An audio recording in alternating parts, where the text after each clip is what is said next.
J'ai toujours aimé fabriquer de mes mains, j'ai toujours aimé faire des choses un peu maison. Et du coup, je me suis dit que les bougies, c'était quand même quelque chose d'assez simple à mettre en place, que ça me plaisait. J'ai fait des formations en ligne pour avoir la base sur la cire, quel type de mèche, quel type de contenant, les températures, tout ce qu'il faut savoir d'un point de vue technique. Et ça fait 3-4 mois, on va dire, que je me suis lancée. Je voulais être prête pour le Noël 2022, quoi. Pour faire mes bougies, principalement, j'utilise donc de la cire végétale de colza. C'est de la cire qui vient d'Europe, donc je trouvais ça plutôt intéressant d'un point de vue éthique, écologique, que ce soit le plus local possible et puis éviter les cultures de soja, d'OGM.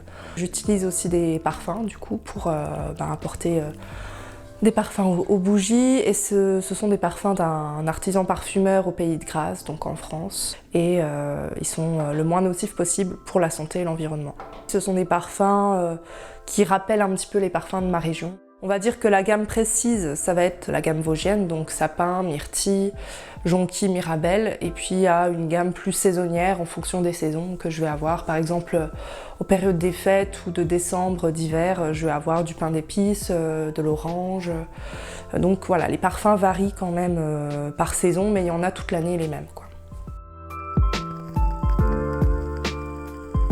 Je fais aussi des brumes parfumées, donc c'est des brumes, je vais faire ça à partir d'eau déminéralisée que je vais infuser avec des plantes que je cueille moi-même, donc c'est des plantes vosgiennes, et je vais les mélanger à de l'alcool pour la conservation.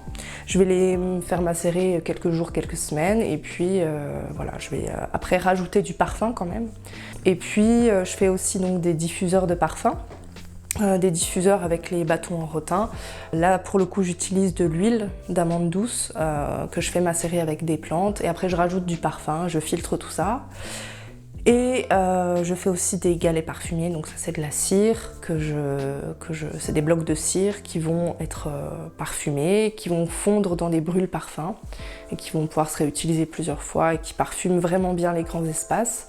C'est vrai qu'il y a beaucoup de concurrence, mais ce qui va me démarquer entre guillemets des autres, déjà c'est de l'artisanat du local, donc déjà là ça réduit, si on cherche un produit de qualité, si on aime l'artisanat français, etc., forcément on va plus se diriger vers moi.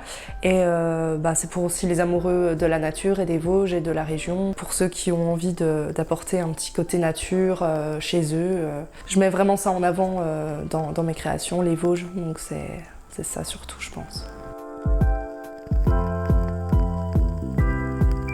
On peut retrouver mes produits du coup sur mon site internet mystissime.fr, et puis dans les boutiques qui revendent mes produits, donc on a le magasin Fleurs et Création au jardin de Manon à Épinal pour le moment, et on a la nouvelle boutique ésotérique et bien-être à Remiremont, Grimoire et Sortilèges. J'ai aussi petit à petit un réseau qui se crée, donc j'espère d'ici à septembre avoir une vision plus claire pour voir après si je peux en vivre ou pas.